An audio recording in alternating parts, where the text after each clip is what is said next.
Ok, sono in diretta. Ciao a tutti.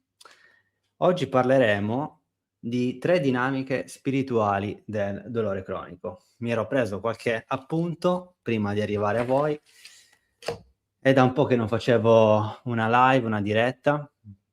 Qualcuno penso che arriverà tra qualche minuto, ma se no la vedrà in modo registrato. Il dolore cronico è un portale di iniziazione. Questo concetto è un concetto molto spirituale, se vogliamo, che sto iniziando a ponderare da diversi mesi. Qualcuno di voi che mi segue su YouTube avrà inteso e anche intuito il la traiettoria di questo canale, no, dal mondo prettamente scientifico, neuroscientifico, che comunque ancora seguo, a quello spirituale, mettendoli insieme. Infatti, qualche giorno fa è uscita l'intervista del dottor Fagin di martedì scorso, che è andata molto bene, sta andando molto bene, sta veramente aiutando tante persone a capire qualcosa in più riguardo alla materia, al dolore cronico, al corpo, alla natura. Da un punto di vista più laico, se vogliamo, no, dal punto di vista scientifico. Fagin infatti è uno dei pochi geni che abbiamo, forse l'unico genio che abbiamo qui in Italia, che spiega così bene questo aspetto. Quindi perché l'ho invitato? Questa live la vorrei fare un po' anche iniziando su questo tema del portale di iniziazione del dolore cronico, dei sintomi persistenti. Io spero che intanto potete sentirmi, bene, perché ogni volta che faccio una diretta non so mai se si sente. Se qualcuno mi manda un messaggio che in diretta mi dice: "Sì Alessio si sente, stai tranquillo", io non parlo a vanvera per tipo una mezz'oretta. Grazie. Ehm, è un portale di iniziazione perché è così, perché ogni volta che ho notato una remissione di dolori persistenti, sia miei che comunque quelli di altre persone che ho seguito in questi anni, ho notato un cambio di identità, un vero cambio di vita, un cambio di mentalità. E questa mentalità, si cambia appunto attraverso questa resistenza che è il dolore, che è il sintomo. Quindi molte persone oggi che mi stanno guardando saranno okay, grazie Moira, ho visto il tuo commento. Ciao Alessio, che fortuna sei in proprio live adesso che io casualmente sto casualmente guardando YouTube. Bene, bene, bene, grazie, grazie. Quindi vi stavo dicendo, c'è sempre un cambio di vita, un grande cambio di stile di vita. E lo so che molti di voi, sono dentro questo vortice di sofferenze che però sembrano non finire, e dall'altra parte non riesci neanche a vedere cosa c'è. Però, posso veramente garantirvi, se vi fidate insomma di quello che vi sto dicendo in questi anni, che veramente dall'altra parte, si arriva, e non intendo quindi alla morte, ma sto parlando appunto dall'altra parte del dolore, dall'altra parte del dolore cronico. Quindi la prima dinamica spirituale del dolore cronico che vorrei dirvi è è il disallineamento spirituale tra il sé e l'ego, dove l'ego è il nostro, diciamo, direttore materiale del nostro corpo, materiale. Quello che ci serve comunque per fare l'esperienza in questa dimensione, soprattutto ci è servito da bambini per capire quello che ci sta circondando, e il sé, se vogliamo, è quella coscienza che potrebbe dividersi in coscienza collettiva, coscienza personale. Senza andare troppo nel complicato, questo disallineamento spirituale, a mio punto di vista, è un qualcosa che, ci chiama perché siamo in un conflitto. Siamo in un grave conflitto. che ci sta chiedendo quindi di esser visto e poi trasmutato. Noi siamo i nostri maghi, okay, dobbiamo alchemizzare quello che ci sta succedendo, questa resistenza. E questo disallineamento, questo conflitto ci porta quindi in questo momento a vedere con occhi aperti questo nostro stile di vita che richiede qualche cambiamento. Che possono essere stili di vita che sono arrivati da incidenti e da lutti, da questioni familiari, dalla pandemia che molti, hanno sperimentato, dove nel 2020 e nel 2021 abbiamo visto un grave cambio, di rotta. Secondo me comunque abbiamo toccato il fondo per tornare su in un punto molto più alto che neanche ci immaginiamo, positivamente. Questo è il mio punto di vista. Quello però è stato uno dei punti più bassi. Chissà che magari ne arriveranno di altri. Però sono punti di lancio. Quindi questo disallineamento spirituale ci fa vedere il nostro stile di vita che deve cambiare. Non possiamo continuare con lo stesso stile di vita, perché viola la propria vera natura, la vera natura del sé. Ora, ognuno può pensare al sé come qualcosa di astratto, penso che Fagin lo chiami campo, o comunque coscienza o seiti, ehm, è qualcosa nostro, di nostro che chiede di essere, visto, possiamo anche chiamarla se vogliamo anima.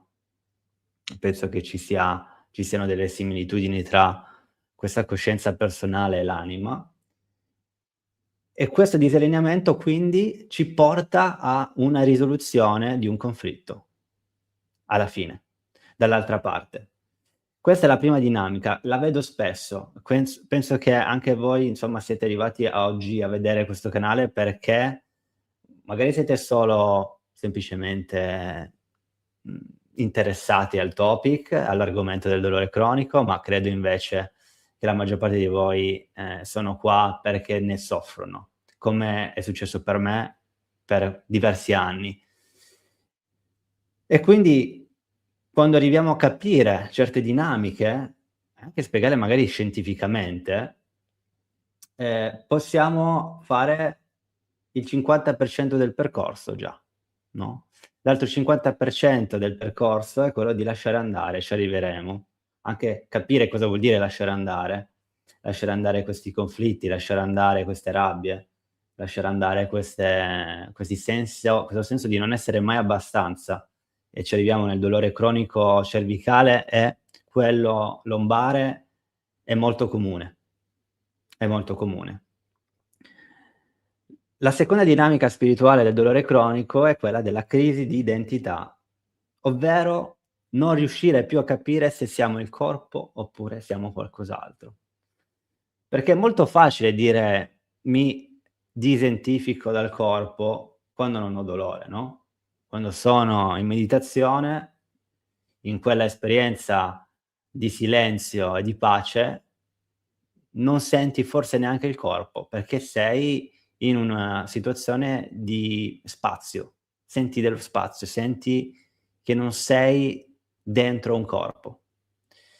Ma quando hai dolore cronico, o comunque quando senti dolore cronico, sintomi persistenti, è molto difficile andare in quello spazio, perché il corpo, o l'ego in questo caso, ti dice: "Guarda che io sono qua, mi devi vedere, io sono qua, c'è un problema da c'è un problema da risolvere."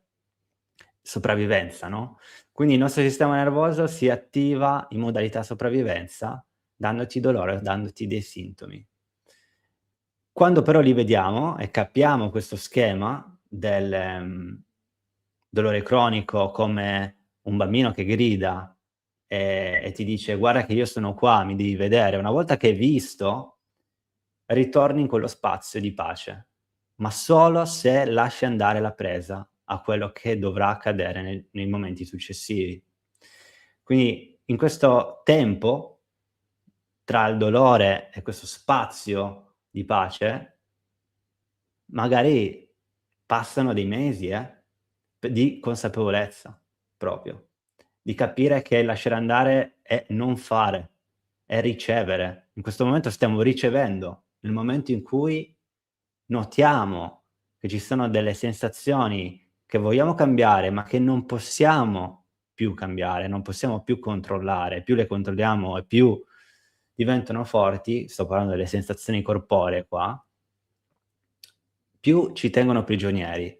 E se facciamo questo salto, che è un salto di coraggio, tra l'altro una frequenza il coraggio a metà strada tra la sofferenza, quindi la paura, l'ansia e la pace, quando siamo in quella particolare demarcazione tra ansia e pace, quindi il coraggio, riusciamo quindi con fiducia o fede ad entrare in quello spazio di chissà cosa ci sarà dall'altra parte se lascio andare quello che sta succedendo nel mio corpo. E se andrà su, va bene. E il fatto è che nell'ego, quello che succede è che ci sono delle paroline che ci arrivano in testa dicendo: "Guarda che se lasci andare muori. Guarda che sta succedendo qualcosa di grave, non puoi lasciare andare. Devi tenere tutto sotto controllo in questo momento". E quindi rimaniamo in allerta ancora per un po', fin quando non siamo esausti, lasciamo andare, diciamo: "Adesso posso morire". Morire dal punto di vista spirituale qua. Morire l'ego, far morire l'ego. Per chi è arrivato come Fagin in quel momento di estasi, dove ha visto quella luce del corpo, dal petto uscire, e vedersi nella stanza, cioè lui era la luce che usciva dal suo petto, capisce perfettamente quello che sto per che vi sto dicendo. Non ho avuto questa fortuna di fare questa esperienza, come ha fatto lui, ma ho toccato 2 o 3 volte dei momenti di meditazione profonda in cui non mi son sentito nel corpo. Non so come se chiamarli premorte, non credo, ma ho capito in quel momento che c'era qualcosa in più.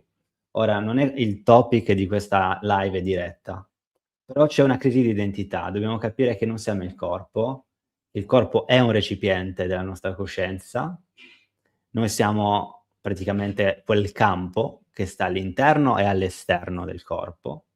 Riusciamo a vedere attraverso i nostri occhi fisici, ma potremmo vedere anche con quegli occhi più spirituali, fuori. Questo ci aiuta, okay, a non identificarci col dolore stesso, perché questo è quello che vuole l'ego, vuole costantemente dirti che sei all'interno, che stai soffrendo. È il corpo che sta soffrendo, è l'anima che sta soffrendo, ma tu in realtà non sei quella cosa là. Ora, numero 3, 3 dinamiche che ti volevo dire appunto erano disallineamento, crisi di identità, terza chiamata all'evoluzione.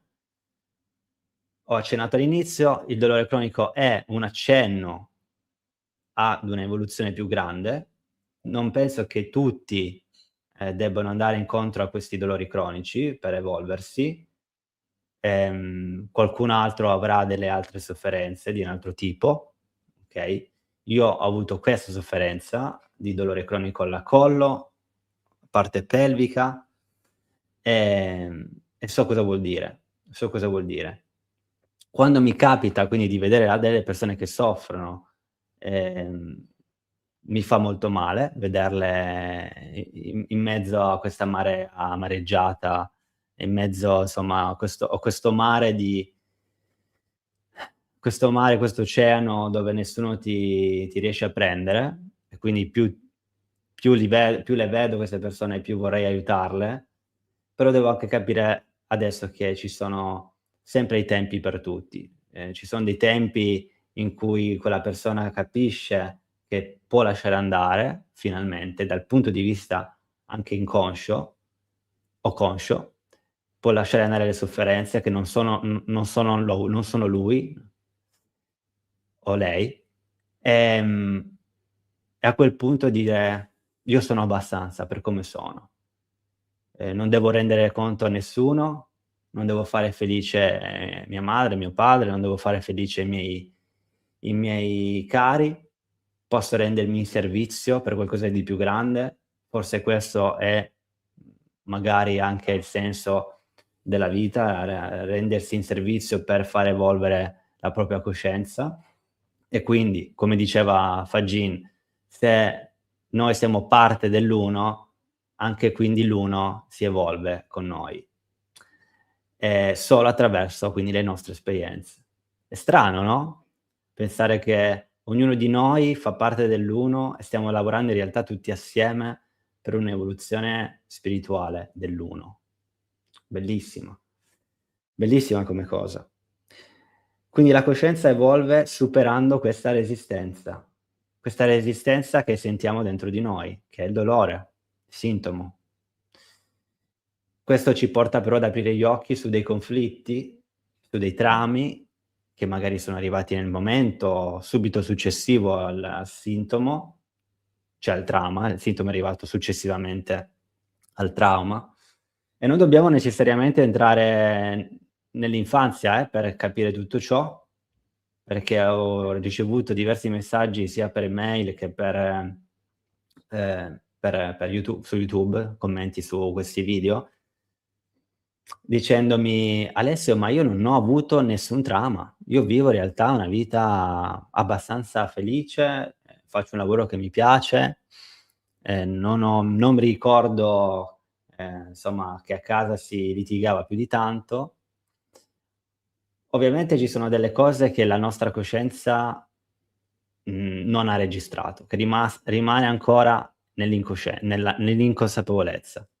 Che è quella parte inconscia dove è protetta da traumi. Infatti molte volte, ad un inizio di una scrittura espressiva, che tra l'altro vi parlo anche di questo libro che è appena arrivato a casa, che è il mio secondo libro, una grande dovrei avervelo detto, insomma, nei primi secondi, nei primi minuti di questo video, ma ve lo dirò tra pochissimo. Stavo dicendo che nei primi, giorni di scrittura espressiva le persone mi dicono: "Io veramente non mi ricordo di nessun trauma dell'infanzia". Poi piano piano passano i giorni, 3, 4, 10 giorni, 15 giorni e si affiorano questi ricordi. Questi ricordi che poi ci hanno comunque modellato il nostro carattere, questi eventi, piccoli eventi che ci hanno modellato il nostro carattere, che ci hanno fatto quindi diventare dei perfezionisti, magari bassa autostima, magari paura di parlare in pubblico quando un coetaneo, magari a 10 anni, a scuola ti diceva: "Alessio guarda che non sai parlare", piuttosto che "Spiegati meglio, non balbettare", piuttosto che, "Non ti capisco", robe così, no, qualche cosa che è successa da bambino. Questo poi ci ha portato a una bassa autostima e a rinchiuderci nel proprio mondo. Quindi il perfezionismo, che è una delle caratteristiche tipiche di chi soffre di dolori persistenti o sintomi persistenti, arriva da questi eventi piccoli. Quindi non pensiamo a traumi enormi di abusi sessuali, abusi fisici che devono essere successi. Comunque, per farla semplice, non dobbiamo andare troppo nel passato, rimaniamo nel presente, notiamo cosa è successo. Quasi sempre arrivano per dei conflitti o comunque dei cambi di vita.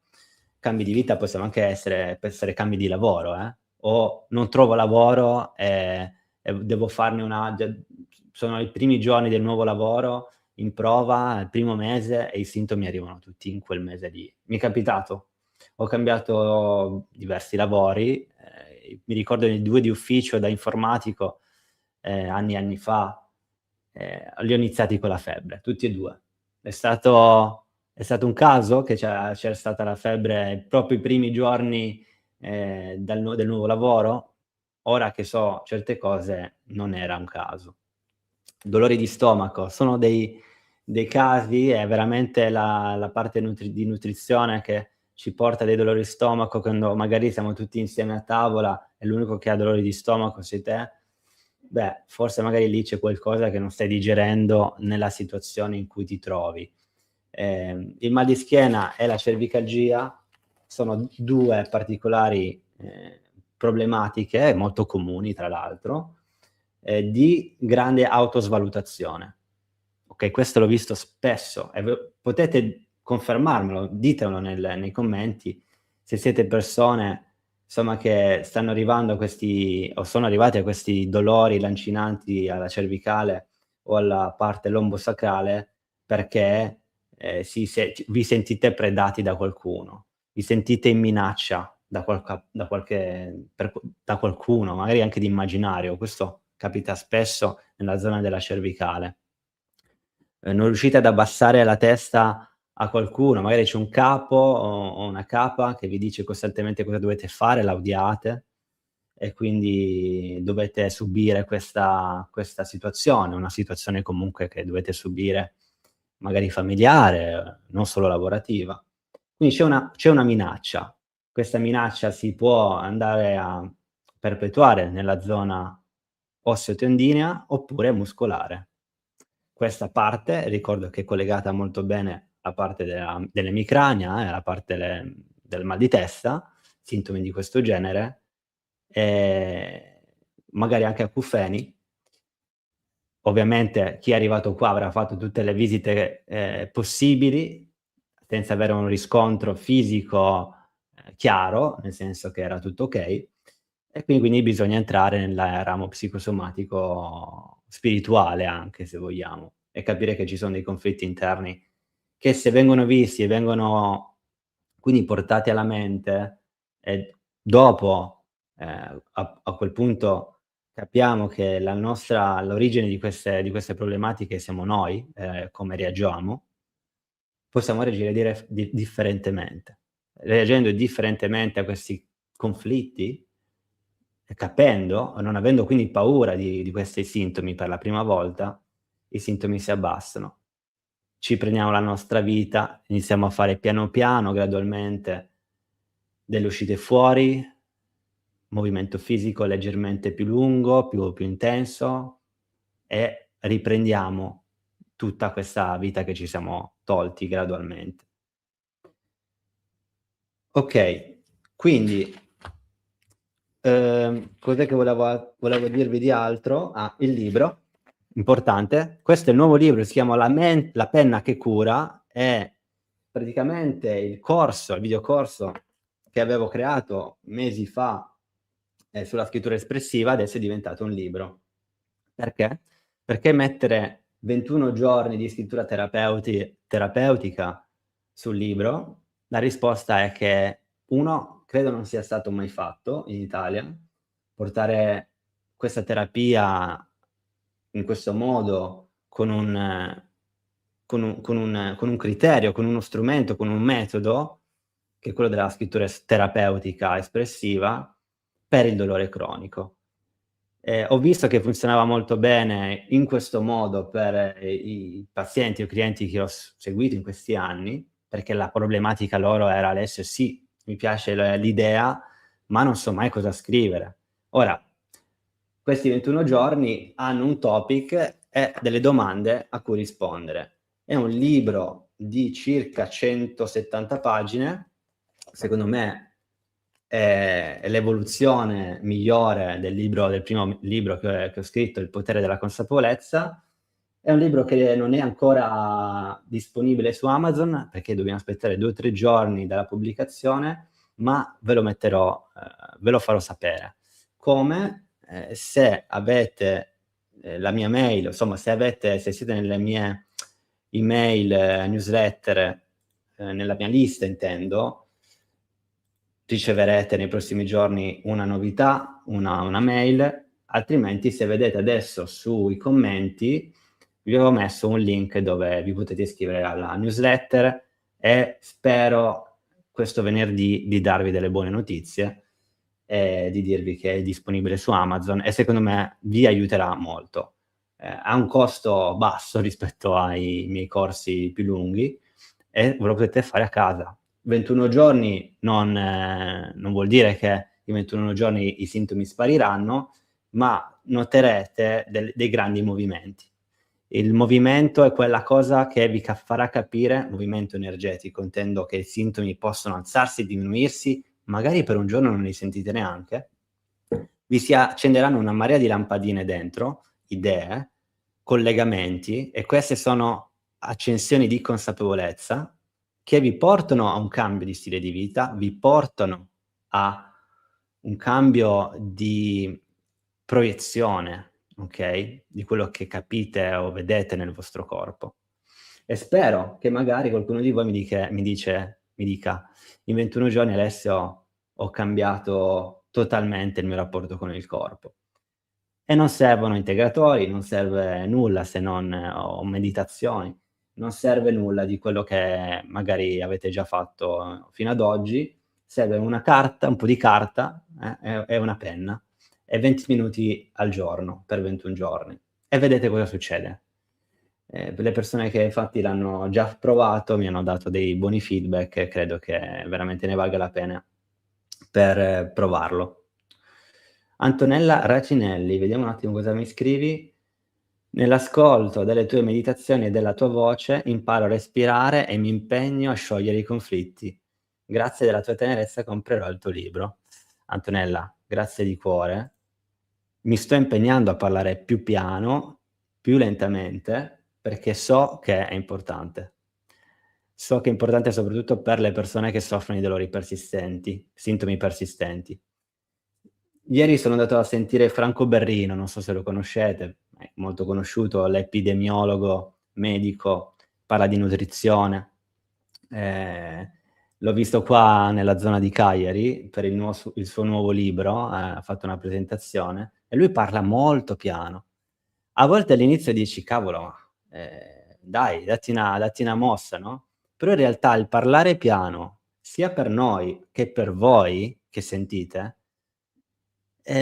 aiuta a comprendere e ad arrivare quindi a internalizzare, ad assorbire queste parole, le parole hanno una frequenza, che è una vera e propria terapia. Le mie meditazioni secondo me vanno bene, non tanto per quello che dico, ma per come lo dico e per il tono della voce credo. Questo, è innato, fortuna devo dire grazie a mia madre forse per la voce, ehm, però, credo che sia tutta una questione di tonalità e di dare sicurezza al corpo. È tutto là, veramente. Se ci sono stati dei traumi, dei conflitti, è tutta una questione adesso di vivere nel presente e di dire al corpo: "Tu sei al sicuro. Tu ti trovi in una situazione di sicurezza, anche se non lo senti ancora". Okay. Niente, vi lascio quindi con una frase detta da Fagin qualche giorno fa. Se non avete visto il video di Fagin, veramente guardatelo. È uno degli ultimi podcast del canale. Non è semplice forse da intendere, ma è andata secondo me è utile in conseguenza o in anticipazione a quello che vi ho detto. Vi chiudo dicendovi questa frase: "La sofferenza è la mancanza di conoscenza". La sofferenza e la mancanza di conoscenza. Quindi dobbiamo conoscere, ma non solo con la parte cognitiva, ma dobbiamo conoscere con quella anche corporea, quindi sapere che non siamo rotti, sapere che c'è speranza, sapere che anche se ti hanno detto: "Questa cosa te la devi portare tutta la vita", 1, quello che chi te l'ha detto non sa minimamente il tuo destino, la tua missione, non sa nulla di te, appunto molte volte non viene neanche chiesto.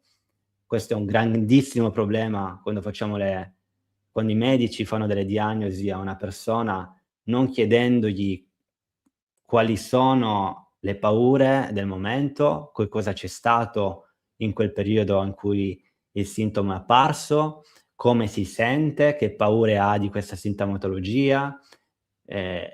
Tutto questo dovrebbe essere chiesto e anche già solo questo potrebbe cambiare tutta praticamente il destino di quella persona, perché, quello è un vero e proprio trauma, il trauma da diagnosi. Quindi ragazzi non state dietro le diagnosi, non a me non piacciono questi nomi come tipo fibromialgia, emicrania vestibolare, ehm cervicalgia, piuttosto che lombalgia, cioè cosa vuol dire? Nulla, vuol dire che hai dolore in quella zona e nessuno ti dice il perché. Ora, vi ho dato qualche strumento forse per capirlo, okay, però a volte anche lì basta forse solo sapere che non c'è nulla di grave e che non c'è un tumore, che non c'è un'infezione, che non c'è una rottura di un legamento. In questi casi ovviamente una scrittura espressiva o la lettura di questo libro non serve, ovviamente, no, non mi reputo a quel livello di dire: "Utilizziamo una scrittura terapeutica per guarire un tumore", cioè ragazzi, lì forse c'è qualcosa in più da fare, anche nel ramo medico convenzionale, ma per noi che soffriamo di dolori persistenti, forse la parte che vi ho già detto è quella più principale. Poi è vero che ci potrebbe essere una parte di nutrizione, una parte di movimento, ma non complichiamoci troppo la vita, non dobbiamo meditare 3 ore al giorno, okay? A volte avere solo una routine, uno stile di vita diverso da quello che ci ha portato al dolore cronico può già aiutare. Se avete delle domande in particolare scrivetemele nei commenti, vi metto il link di questo libro, La penna che cura, in descrizione per quelle persone che l'hanno visto registrato questo video. Iscrivetevi al canale ragazzi, e spero nei prossimi giorni, in prossime settimane, di darvi qualche altra novità riguardo a un nuovo percorso di gruppo a settembre. Vorrei iniziare con un piccolo gruppo ristretto di persone che soffrono di cervicalgia o di mal di schiena, in gruppo, perché penso che veramente questo percorso si possa fare insieme delle persone. Molte persone che hanno seguito, le mie sessioni anche uno a uno, mi han detto che avere comunque altre persone di fianco che soffrono con gli stessi sintomi aiuta a confrontarsi. Ehm, e questo è vero. Quindi penso che si inizierà a settembre, adesso ci sarà un periodo di pausa ad agosto, ma ci arriviamo. Se siete interessati comunque scrivetemi alla mail info@venezianotherapy.com, cerco di rispondere a tutti quelli che mi scrivono, e se non vi rispondo, abbiate pazienza, state diventando in tanti, e non sempre mi riesce. Siate comunque brevi nelle domande, va bene? Grazie ancora per il supporto e ci vediamo alla prossima diretta o al prossimo video. Ciao.